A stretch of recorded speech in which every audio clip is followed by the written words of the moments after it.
Welcome. My name is Mads Fredriksen, and what you see behind here is from Tromsø, where the headquarters of my organization is, the Arctic Economic Council.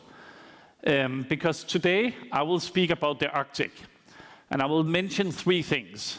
I will mention one is, I will say, why is it that everyone is suddenly talking about the Arctic? Number two, I will talk about what are the business opportunities. And number three, I will talk about some of the challenges, because it's not always easy. And I will say I've been coming to Korea for many years. I've been working closely with Korea Maritime Institute. I've been working closely with KOBRI, the Polar Research Institute. And I know that Korea has a lot of plans and ambitions. But I also know that there's a lot of information that we don't know. So this is what I'm planning to speak about today. First, a quick introduction. The Northern Hemisphere is home to 85% of the world's population, and the Arctic Ocean really connects it all. Still, there's not too much shipping there today. We hear a lot about all these ships in the Arctic, but it's still a very, very small number, around 1,800 ships that are sailing around in the polar coast area. But the Arctic is still home to 4 million people. We heard about the 8 Arctic states. Norway, for example, 10% of the population lives in the Arctic. We heard about Greenland, the largest island in the world. In the old days, more than 1,000 years ago, the Vikings would sail across the Arctic, and not for tourism, not to see Northern Light, but to trade. So trading in the Arctic has happened for 1,000 years. In the future, the trading routes will look like this. Some of them will be easier to navigate, some of them will be more difficult to navigate. Some of them have political challenges, others have more logistic challenges. But this will be the potential sea routes in the future.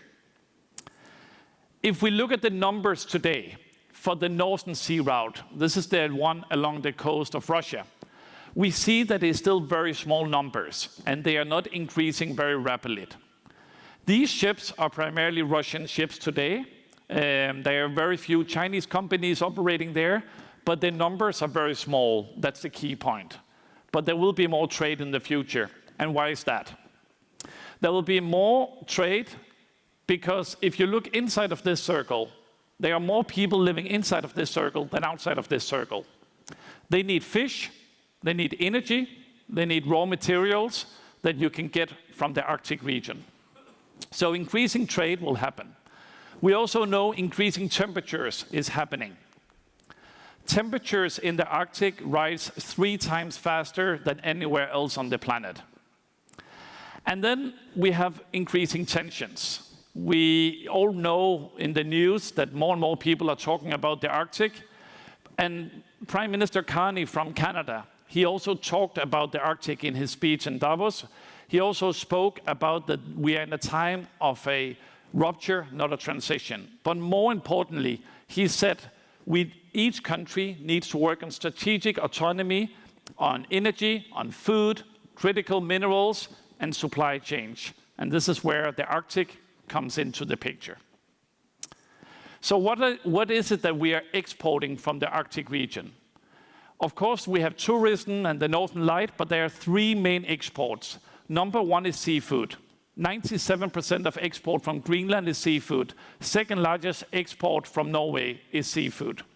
This is from northern Norway, where we harvest the salmon, then mackerel, then we then export, for example, to Korea. And if we look at the most common vessels across the Arctic region, the most common vessel is a fishing vessel.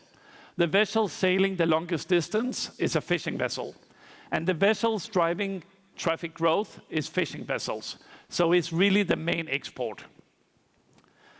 Number 2 is raw materials. The president of the European Commission said that the economies of the future will no longer rely on oil and coal, but also on lithium, for example, for batteries. Because the green and digital transition will massively increase our needs for these materials. But we also needed to build ships. For Korea to build more ships, we need critical raw materials. 80% of Europe's iron and steel comes from the Arctic part of Sweden, for example. And it's changing ship traffic as well. What you see here on the orange line is ship tracks. And what you see is it's Greenland and Canada. This is 2014, before a mine opens. And then when a mine opens, it changes the patterns of the ship traffic a lot. So if we need more critical raw materials, it will change logistics. So we have fish, we have raw materials, and then energy. In the old days, it was the whale oil from whales that used to lit up the street lamps of Berlin and Paris. In the future, it will be hydrogen, ammonia, renewable energy, but right now, primarily oil and coal and gas. So what we see here is the ship tracks from gas tankers along the Northern Sea Route in 2014. Not too much traffic. Let's fast forward 10 years. That's in 10 years' time. So ship traffic along the Northern Sea Route has changed a lot in 10 years. On January 1st, 2027, the European Union has sanctioned all Russian LNG. So these ship tracks will go somewhere else, but they will change.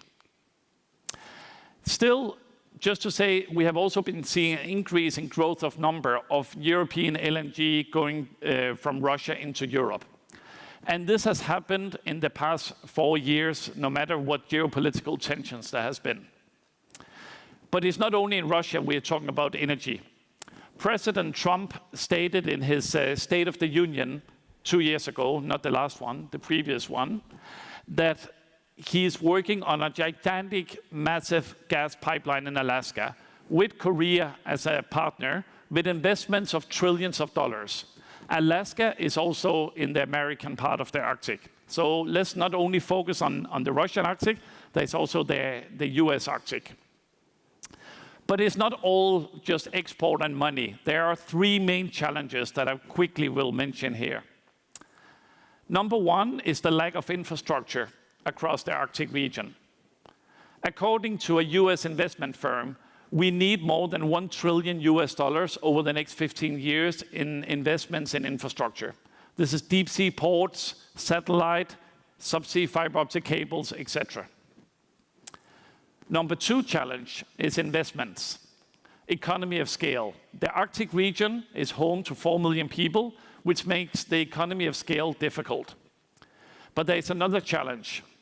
What you see here are banks who are saying no to invest in the Arctic region in energy specifically. So we did a mapping of all the banks who are saying we don't want to invest in the Arctic because of the polar bears and the beautiful nature. This is a challenge for any business who wants to operate in the Arctic region. But some governments are investing in the Arctic region. Russia, for example, is spending almost $400 billion in their Arctic. This is in shipping, this is in energy, so they are spending a lot of money. We have seen other countries starting to invest more, but this is the scale that Russia is investing in at the moment. So infrastructure is a challenge, investments is a challenge. But when I speak to my companies, so companies are members of my organization, when I speak to my companies, they say the number 1 challenge is a lack of a skilled and qualified workforce, lack of people, simply. And why is that relevant for Korea? The International Maritime Organization, the IMO, they have a polar code, which is the rules and regulations for ship owners and shipbuilders in the Arctic region. They are changing the regulation this year, and one of the focuses is on the manning, on the training. So one thing is Korea is extremely good at building ships that can operate in the Arctic. But one thing is building the ship. Another issue is, do we have the workforce that can navigate and sail in the Arctic? Do we even know enough about the ocean and the ice movements in the Arctic? Here, KMI and COBRI are both working a lot on this, but it really takes a lot of effort if we want to make sure that we don't only have the technology, but also the people. So let me take you close to the end now with this Arctic innovation equation. This is how do we make money from the Arctic? How do we go from talking to action? And I would like to say we have this equation. So one is the natural advantages. Those are the fish in the sea, is the rock we have, is the energy. But there's no value in these things without adding technology. This is where I see international partners are coming in, because if we want to make full value from the fish or the rocks or the energy, we need technology. But even if you have the technology and you have the natural advantages, you still need two more things. You need ideas and you need execution. Ideas is the knowledge we get from the universities. The ideas is the ideas we get from the startup, the entrepreneurs, or the politicians. And the execution is the hard part. That is actually getting from ideas into action. So natural advantages we have, technology we have, now we have the ideas, now the challenge is the execution. But if we manage that, then we get into value and competitiveness. It's not easy to do business in the Arctic, but it's definitely possible to do business in the Arctic.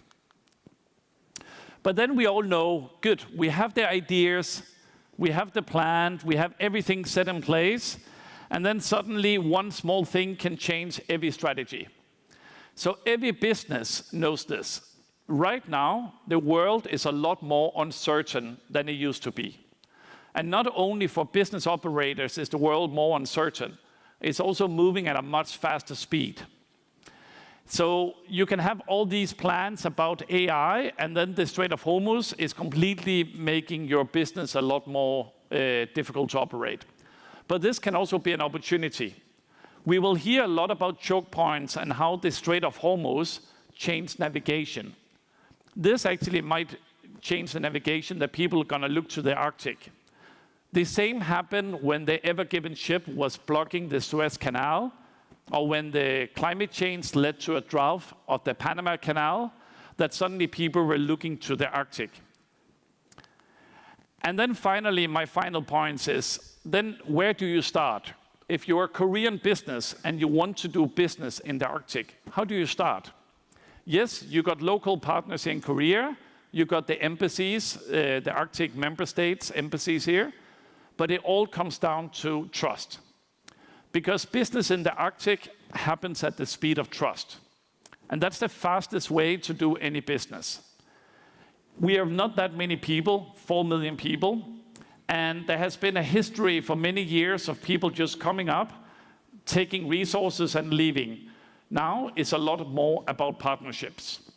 So I'm very happy that this initiative has been taken for this meeting today, so we can build up trust, we can build up relationships, and I hope to continue the dialogue.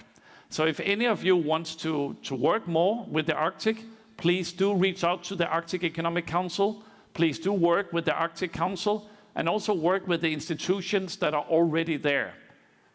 KMI, COPRI, the Ministry of the Ocean and Fisheries. There's a lot of institutions who has been in the Arctic for many years and who has a good relationship with all of us. So my final comment is the Arctic is rich on fish, on energy, raw materials.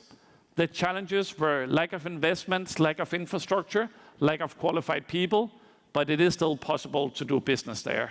감사합니다.